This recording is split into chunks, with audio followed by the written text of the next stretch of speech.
Summer holidays வந்தாச்சு, நம்ம GT ஹாலிடேஸும் வந்தாச்சு. GT holidays, south India's #1 travel brand. Aachi பாதாம் ட்ரிங்க். ஆச்சி பாதாம் ட்ரிங்க் ஒன்னு வாங்கினா ஒன்னு ஃப்ரீ. ஓகே, இந்த வெயிட் கெயின், வெயிட் லாஸ், சப்பியாக இருப்பேன். ஆக்சுவலி என்னென்னா உடம்பு எல்லாமே ஒல்லியாக தான் இருக்கும், ஃபேஸ் மட்டும் சப்பியாக இருக்கும். எல்லாருமே கேட்பாங்க, என்ன இவ்வளோ குண்டாயிட்டு இருக்க, எவ்வளோ குண்டாயிட்டே போகிற அப்படிலாம் சொல்லுவாங்க. உடனே மேரேஜ் ஆச்சு, உடனே குழந்தை, அதுக்கப்புறம் திரும்ப ஆக்ட் பண்ண வந்துட்டேன். த்ரூ சொல்ல போகணுன்னா அவன் வந்து ஒரு தெய்வ குழந்தை சொல்ல போனால். ஏன்னா நார்மல் பேபிஸ் வந்து டெலிவரி ஆகும்போது நார்மல் டெலிவரி தான் ஆச்சு. 8 hours லேபர் பெயினில் இருந்தேன். 8 ஹவர்ஸ்க்கு அப்புறம் தான் பேபி பிறந்தது. நார்மல் டெலிவரியில் வர பெயினை விட அவங்க ஆப்ரேஷன் பண்ணும்போது இன்ஜெக்ஷன் போடுவாங்களா, அது ரொம்ப பெயினாக இருக்கும். அண்ட் நிறைய அம்மா வந்து நம்மளை பார்த்துட்டே இருக்காங்கல்ல, அவங்களுக்குலாம் என்ன சொல்லணும்னு நினைக்கிறீங்க? என்னால் சுத்தமாக முடியல. எனக்கு என்னென்னா, நான் ஆப்ரேஷன் பண்ணிடுங்கன்னு மட்டும்தான் என் வாயிலேருந்து வந்தது. ஏன்னா அது வரைக்கும் நான் என்ன சொல்லிட்டு இருந்தேன்னா, எனக்கு ஆப்ரேஷன் மட்டும் வேணாம்ப்பா, நார்மல் டெலிவரி இருந்தால் போதும் அப்படின்னு. என்னம்மா நான் இவ்வளோ ஃபாஸ்ட்டாக ஓடுவேன், டான்ஸ் பண்ணுவேன், dance state level first win பண்ணியிருக்கேன் 12th. என்னால் எப்படி சொல்கிறதுனா, அம்மா ரேஞ்சுக்கு கூட என்னால் நடக்க முடியல. அந்த மாதிரி ரொம்ப வீக் ஆகிட்டேன் நான். அதுக்கப்புறம் தான் நான் ஒர்க் போடுறதுனால என்ன நானே கவனிச்சிக்கிறது இல்லை அப்படின்னு தோணுச்சு. இப்போ கொஞ்சம் ஒரு 2-3 months பரவாயில்ல. நான் முதுகெல்லாம் அவ்வளோ வலிக்கும், அப்படியே நான் அழுதுருக்கேன், என்னால் முடியல, என்னால் போக முடியல அப்படின்ட்டு. இருந்தாலும் நான் அதை வந்து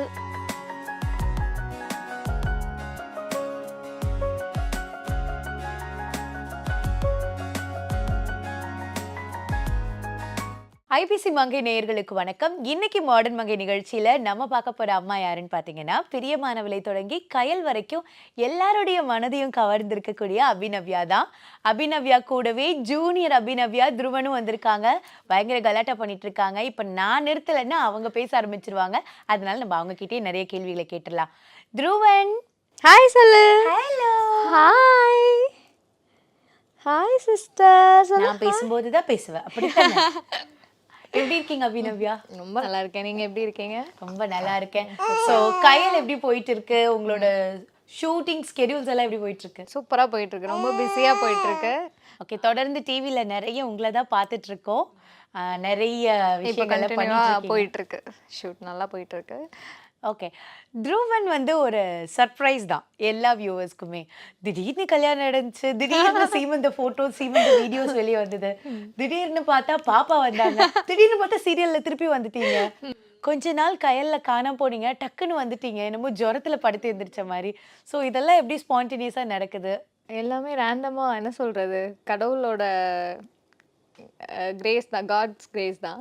பிகாஸ் எனக்கு வந்து மேரேஜ் வந்து இப்போ பண்ணணுன்ற ஒரு ஐடியாவே இல்லை. எல்லாமே வந்து தானாக அமைஞ்சுது. வீட்டில் பார்க்க ஆரம்பித்தாங்க. ஸோ வந்து தீபக் லவ் மேரேஜ் தான் எனக்கு. வீட்டில் பேசினாங்க, எல்லாமே அம்மாவோட சப்போர்ட்டோட, அம்மா அப்பாவோட சப்போர்ட்டோட தான் நடந்தது. உடனே மேரேஜ் ஆச்சு, உடனே குழந்தை, அதுக்கப்புறம் திரும்ப ஆக்ட் பண்ண வந்துட்டேன். எல்லாருமே கேட்குறது அதுதான், எப்படி உடனே வந்து குழந்தை பிறந்துட்டு உடனே ஒர்க்குக்கு வந்துட்டேன் அப்படின்ட்டு. எனக்கு வந்து என்னோட பேஷன் வந்து வேறு. எனக்கு வந்து மேரேஜ் பண்ணுறது ஓகே, பட் அதை வந்து நான் இன்னும் கொஞ்ச நாள் தள்ளி போட்டிருந்தேன். அது சடனாக எல்லாமே நடந்து முடிஞ்சிருச்சு. ஓகே, தள்ளி போட்டிருந்தீங்கன்றீங்களா, இல்லாட்டி நான் தள்ளி போட்டிருந்தேன் இருந்தாலும் நடந்துருச்சு? தள்ளி போட்டிருந்தேன், இருந்தாலும் அது நடந்துருச்சு. ஹாப்பில? நான் ஹாப்பி தான். ஓகே, இப்போ வந்து இத்தனை நாளாக ஒரு ஒரு ஒரு 5 years, 5 years பிஃபோர் வரைக்கும் வந்து ஆர்டிஸ்ட்டுங்கெல்லாம் கல்யாணம் பண்ணுறதுக்கு யோசிப்பாங்க. கல்யாணம் பண்ணிட்டா மார்க்கெட் இருக்காது, வேல்யூ போயிடும். அதுக்கப்புறம் குழந்தைக்கு ரொம்பவே யோசிப்பாங்க, குழந்தைக்கு அப்புறம் யாராவது நடிக்க வருவாங்களா, கண்டிப்பாக அவங்களுக்கு சான்ஸே கிடைக்காது, இந்த மாதிரியான இதெல்லாம் இருந்தது. ஆனால் இப்போ நிறைய ஆர்டிஸ்ட் நமக்கு முன்னாடி அதெல்லாம் வந்து உடச்சிட்டே அடிக்கடன்னு உடச்சி நமக்கு கொஞ்சம் பார்த்து ரெடி பண்ணி கொடுத்துருக்காங்க. ஸோ இந்த மாதிரி உங்களோட கரியருக்கு பாப்பா வந்து எந்த அளவுக்கு சப்போர்ட்டிவாக இருக்காங்க? த்ரூ சொல்ல போகணுன்னா அவன் வந்து ஒரு தெய்வ குழந்தை சொல்ல போனால். ஏன்னா நார்மல் பேபிஸ் வந்து இவ்வளோ சப்போர்ட்டாக இருப்பாங்க அப்படின்றது எனக்கு 8 months ஆகுது. இவனுக்கு கம்ப்ளீட் ஆயிடுச்சு 8 months. இவன் வந்து பேபியாக அவன் கன்சீவாக இருக்கும் போதுலேருந்தே அவன் வந்து எனக்கு எல்லாத்துக்குமே ஒத்துழைச்சான். எப்படி சொல்லணுன்னா, நான் 9 months வரைக்கும் ஒர்க் பண்ணேன். கயல் சீரியல்லே பண்ணிகிட்டு இருந்தேன், நியூஸும் படிச்சுட்டு இருந்தேன். 8 months வரைக்கும் நியூஸும் படிச்சுட்டு இருந்தேன். நான் நார்மலாக எல்லோரும் சொல்லி கேள்விப்பட்டிருக்கேன், நைட்டில் வந்து தூங்க மாட்டாங்க, ரொம்ப டார்ச்சராக இருக்குது. ஈவன் என் ஃப்ரெண்ட்ஸே சொல்லியிருக்காங்க, என்னால் தூங்க முடியல. அவங்க இத்தனைக்கும் ஒர்க் கூட போகல, இருந்தாலும் நிறைய பேர் சொல்லியிருக்காங்க, இந்த மாதிரி பேபிஸ் வந்து இவ்வளோ டார்ச்சர் பண்ணுறான், அது பண்ணுறான், இது பண்ணுறான் அப்படின்ட்டு. ஆனால் துருவ பொறுத்த வரைக்கும் நான் ப்ரெக்னெண்ட்டாக இருந்த 1 monthலேருந்து 8 மந்த்ஸ் வரைக்கும் யாருக்குமே தெரியாது நான் ப்ரெக்னெண்ட்டாக இருந்தது. 7th மந்த் எண்டில் தான் வந்து நாங்கள் ரிலீவ் பண்ணோமே, நானும் என் ஹஸ்பண்டும். இன்ஸ்டாகிராமில் போஸ்ட் பண்ணோம் 7th மந்த் எண்டில். அது வரைக்குமே யாருக்குமே தெரியாது. ஏன்னா எனக்கு பெல்லியும் ரொம்ப கம்மியாக இருந்தது. பாய் பேபின்றனால ரொம்ப கம்மியாக இருந்தது. அது அது ஒரு விதத்தில் வந்து என்னை சீரியல்லேருந்து வேண்டாம் அப்படின்னு சொல்கிறதுக்கும் அவங்க ரொம்ப யோசிச்சாங்க. ஏன்னா ஒன்றுமே தெரியல. நார்மலாக நான் ப்ரெக்னெண்ட்டாக இருந்த மாதிரியே தெரியல. ஓகே. ஒரு 8th மந்த் அந்த மாதிரி தான் வந்து நான் ப்ரெக்னெண்ட்டாக இருக்க மாதிரியே தெரிஞ்சுது. அதுவுமே கேமராக்கு பேக் சைடு என்னை நிப்பாட்டிடுவாங்க. கேமரா இப்படி இருக்குன்னா நான் அந்த சைடு பார்த்து நின்றுவேன். அப்புறம் க்ளோஸ்அப் வச்சு மேட்ச் பண்ணிட்டாங்க. ஓவரால் வந்து எனக்கு டீம் சப்போர்ட் வந்து ரொம்ப இருந்தது. கயல் டீமில் பொறுத்த வரைக்கும் என் டைரக்டராக இருக்கட்டும், கோ ஆர்டிஸ்டாக இருக்கட்டும், எல்லாருமே வந்து ரொம்ப சப்போர்ட் பண்ணாங்க. சின்ன சின்ன விஷயம் நான் வந்து ரொம்ப ஃபீல் பண்ணுவேன். என்னால் இப்போது ஆக்ட் பண்ண முடியாதோ, எனக்கு ஒரு பிரேக் விழுந்துருமோ, என்ன பண்ணுறது அப்படின்னு. இது சம்பாதிக்கிறோம், பணம் வருது, அதெல்லாம் எனக்கு வந்து பெருசாக தெரியல. பட் என்னோடய பேஷன் வந்து என் கண்ணு முன்னாடி நின்றுட்டே இருந்தது. என்ன பண்ண போகிறோம், என்ன பண்ண போகிறோம், நெக்ஸ்ட் என்ன அப்படின்னு யோசிச்சுட்டே இருப்பேன். ஆனால் அதுக்கு எல்லாத்துக்குமே வந்து கரெக்டாக காட் வந்து பிளான் பண்ண மாதிரியே துருவ் வந்து எந்த ப்ராப்ளமும் பண்ணதில்லை. டெலிவரி அப்போ கூட நான் யோசிச்சது எனக்கு நார்மல் டெலிவரி ஆகணும் அப்படின்றது மட்டும் யோசித்தேன். எனக்கு girl baby or boy baby எதுனாலும் ஓகே. எங்கள் 2 பேருக்குமே பேபிஸ்னாலே ரொம்ப பிடிக்கும். எனக்கும் சரி, என் ஹஸ்பண்டுக்கும் சரி. ஸோ அதனால் வந்து டெலிவரி ஆகும்போது நார்மல் டெலிவரி தான் ஆச்சு. 8 ஹவர்ஸ் லேபர் பெயினில் இருந்தேன். 8 ஹவர்ஸ்க்கு அப்புறம் தான் பேபி பிறந்தது. அதுக்கப்புறமா ரொம்ப ஃபேட் ஆகிடுவாங்க அப்படிலாம் வந்து நான் கேள்விப்பட்டிருக்கேன். நான் அதெல்லாம் ரொம்ப கான்ஷியஸாக இருந்தேன். என்னடா நம்ம ரொம்ப ஃபேட் ஆகிடுவோமோ அப்படிலாம் யோசிச்சுட்டு இருந்தேன். எல்லா அம்மாங்களுக்கும் என்ன ப்ராப்ளம் தோணுமோ அதுதான் எனக்கும் மைண்டில் இருந்தது. இப்போ வரைக்கும் பார்த்தீங்கன்னா அவனால் வந்து நான் அவனை பார்த்துக்கிறதா இருக்கட்டும், ஒர்க் நான் உடனே போகிறதா இருக்கட்டும், என் உடம்பை முதற்கொண்டு நான் எங்கேயுமே ஹாஸ்பிட்டலோ போய் உடம்பு கம்மி பண்ணிங்க, டயட் இருக்கீங்களா, நிறைய பேர் இன்ஸ்டாகிராமில் எனக்கு மெசேஜ் பண்ணுறதே அதுதான். கிட்டத்தட்ட ஒரு அன்னைக்கு கொஷின் போட்டிருந்தேன். அதில் வந்து ஒரு 567 மெசேஜில் 300 மெசேஜ் வந்து எப்படி நீங்கள் வந்து பெல்லி கம்மி பண்ணீங்க, எப்படி பெல்லி கம்மி பண்ணீங்க, நார்மல் டெலிவரியா, பாப்பா வந்து நார்மல் டெலிவரி பிறக்க என்ன பண்ணணும், எல்லாமே என்கிட்ட கேட்டாங்க. பட் நான் வந்து எதுலேயுமே நான் இப்படி இருக்கணும் அப்படி இருக்கணும் நான் எதுவுமே பண்ணதில்லை. ஈவன் நான் யோகா வந்து லாஸ்ட் 1 மந்த் தான் யோகா பண்ணேன். அப்புறம் வாக்கிங் நான் ஃபுல்லாக 9 மந்த்ஸ் வரைக்கும் ஒர்க் பண்ணனால எனக்கு நார்மல் டெலிவரி வந்து ரொம்ப ஈஸியாக இருந்தது. அதுதான் நான் எல்லாருக்குமே சொன்னது. நான் எதுவும் மெடிசன் எடுக்கிறேன்னா அப்படி எல்லாமே கேட்டாங்க. நான் மெடிசன் எதுவுமே எடுக்கல. ஆனால் இப்போ வரைக்கும் என்னென்னா அந்த குழந்தை பிறந்தோடனே வயிறு வந்து ஃபுல்லாக கட்டுவாங்கன்னு சொல்லுவாங்கள்ல, அது மாதிரி வந்து ஒரு saree ஃபுல்லாக கட்டுவேன் நான். அதுலேருந்து என்னோடய பெல்லி எல்லாமே கம்மியாயிடுச்சு. அதுதான் சொல்ல போனேன். ஓகே.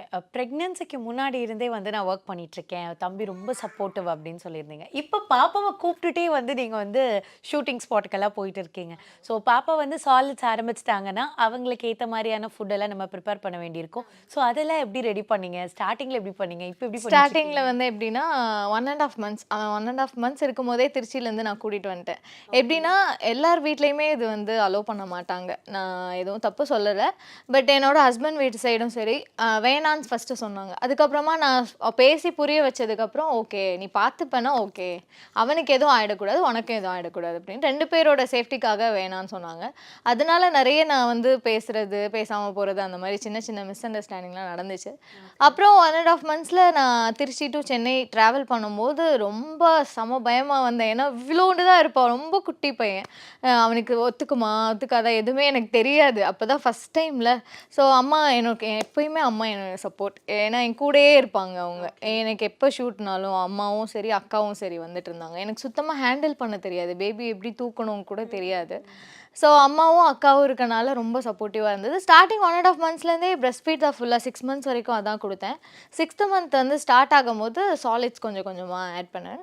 ஷூட்டிங்கில் எப்படின்னா முன்னாடி எலக்ட்ரிக் குக்கர் யூஸ் பண்ணிகிட்டு இருந்தேன். அது வந்து நல்லதில்லைன்னு சொல்லி கேள்விப்பட்டனால ஒரு 1 மந்தோட அதையும் ஸ்டாப் பண்ணிட்டேன். வீட்டிலேருந்தே எடுத்துகிட்டு போகிறது. கண்டிப்பாக உங்களோட இந்த பேஷனை வந்து நான் விட்டு கொடுக்கணும் அப்படிங்கிற அவசியம் கிடையாது. நான் குழந்தையும் கூப்பிட்டுட்டு அதுவும் பண்ணுவேன் அப்படின்னு சொல்கிறீங்க.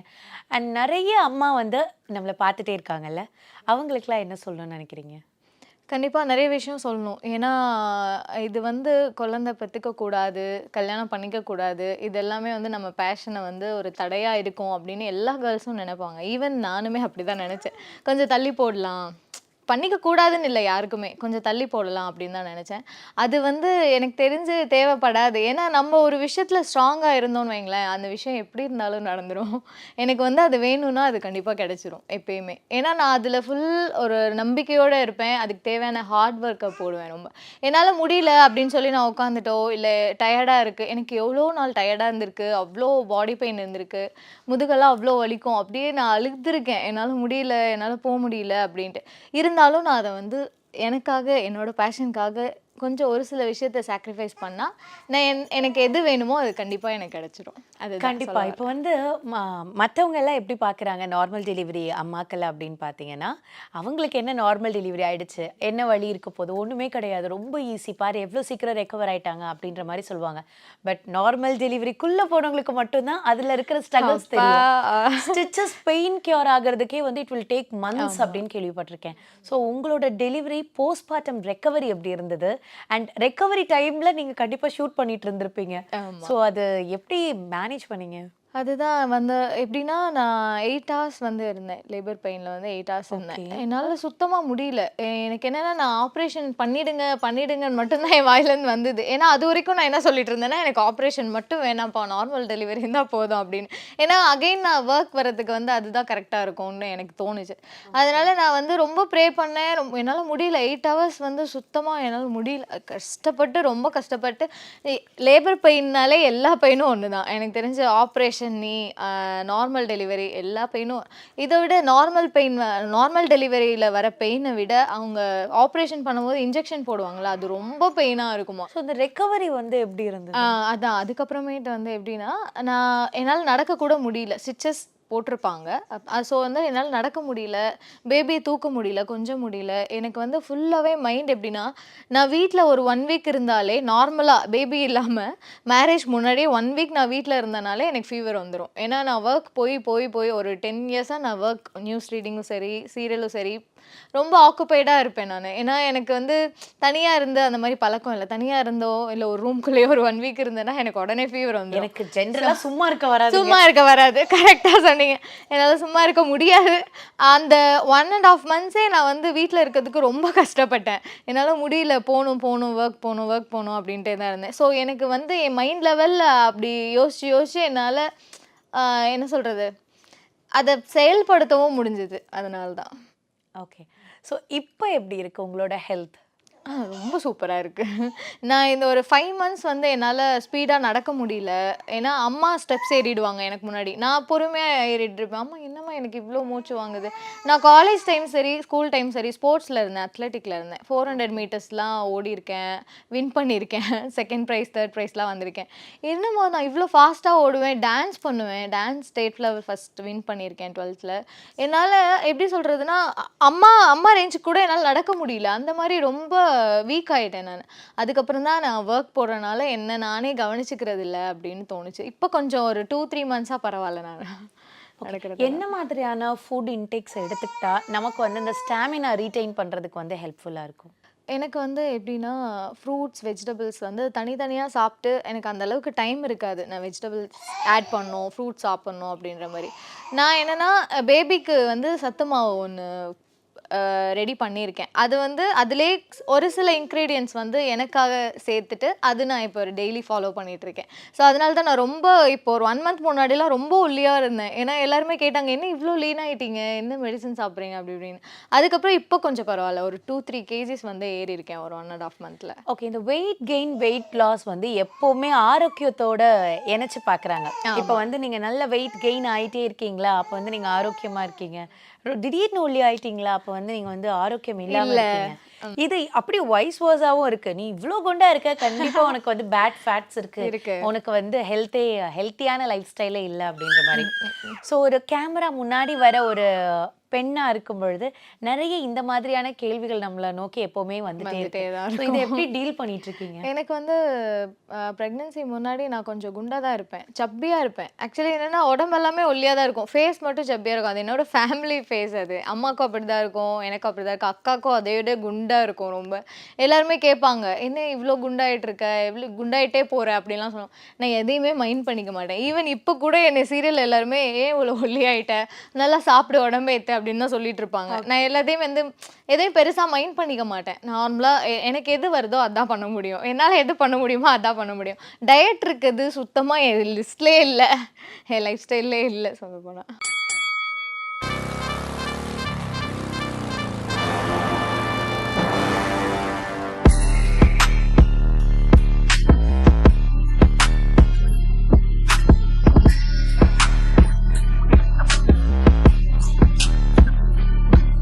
நீங்கள் இப்போ போய் விக்ரம் ரீசெண்டாக மீட் பண்ணிட்டு வந்தீங்க, அதை பற்றி சொல்லுங்கள் மேம். ஸோ இப்போ இங்கே இன்டர்வியூ கொடுக்கறதோ அன்னைக்கு அந்த சியான் அட்வைஸை கேட்கல, ஒரு பார்த்ததுமே அப்படியே ஸ்டன் ஆயிட்டேன் நான். ஸோ அவர் எனக்கு எழுதி கொடுத்தாரு, ஒரு கிரீட்டிங் கொடுத்து பயங்கர சந்தோஷமா பட்டர்ஃப்ளை மூமெண்ட்டெல்லாம் இருந்து பட்டர்ஃப்ளை மூமெண்ட் தான் அது. எப்பத்துல இந்த மாதிரி பண்ற இது பாய்ஸ் பண்ணது ரொம்ப கஷ்டம், ஒரு கேர்ள் பண்ணதுன்னா அது ரொம்ப டிஃபிகல்ட்டு. அதனால நான் காம்படிஷனும் பண்ணியிருக்கேன், miss world champion India 4th place. அந்த 3 years நீங்கள் எவ்வளோ மணி நேரம் ஒர்க் அவுட் பண்ணுவீங்க? நான் 2 to 3 hours ஒர்க் அவுட் பண்ணுவேன் எவ்ரிடே. அந்த கட்டிங்கில் ஒன்றும் இருக்காது, வெறும் சிக்கன், எக்ஸு, வெஜிடேபிள்ஸ், ஃப்ரூட்ஸ் அந்த மாதிரி தான் இருக்கும். கம்ப்ளீட் ரைஸே இருக்காது. ஆக்சுவலாக பீரியட்ஸ் டைமில் வந்துட்டு ஓவர் எக்ஸசைஸும் பண்ணக்கூடாது, ஓவர் ஒர்க் அவுட்டு லிஃப்ட் பண்ண லைக் ரொம்ப கஷ்டமும் இல்லை. இது இந்த ஃபீல்டில் நிறைய பேர் பண்ண மாட்டாங்க, லைக் ஹார்மோனல் சேஞ்சஸ் அந்த மாதிரிலாம் இருக்கும், நிறைய பேர் பண்ண மாட்டாங்க. நான் பண்ணி பார்க்கலாம் அது என்ன தான் இருக்குது. ஸோ இப்போது என்னோட அப்பியரன்ஸ் வந்துட்டு கொஞ்சம் டிஃப்ரெண்ட்டாக இருக்கும், ஏன்னா நான் பாடி பில்டிங் பண்ணுறேன். இப்போ நீங்கள் போனோன்னா உங்களுக்கு ஃபிட்னஸ் வேணும்னா அதுக்கு தகுந்த மாதிரி எக்ஸசைஸ் இருக்கும். ஃபஸ்ட் டேவே நான் நிறைய ஒர்க் அவுட்ஸ்லாம் பண்ணிவிட்டு நெக்ஸ்ட் டே பெயின் ஆகிட்டு நான் ஜிம்முக்கே போகாமலாம் ஆகிட்டேன்.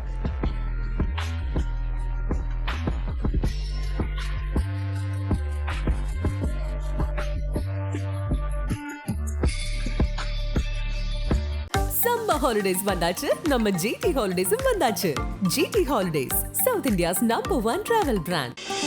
ஆச்சி பாதாம் ட்ரிங்க். ஆச்சி பாதாம் ட்ரிங்க் ஒன்னு வாங்கினா ஒன்னு ஃப்ரீ.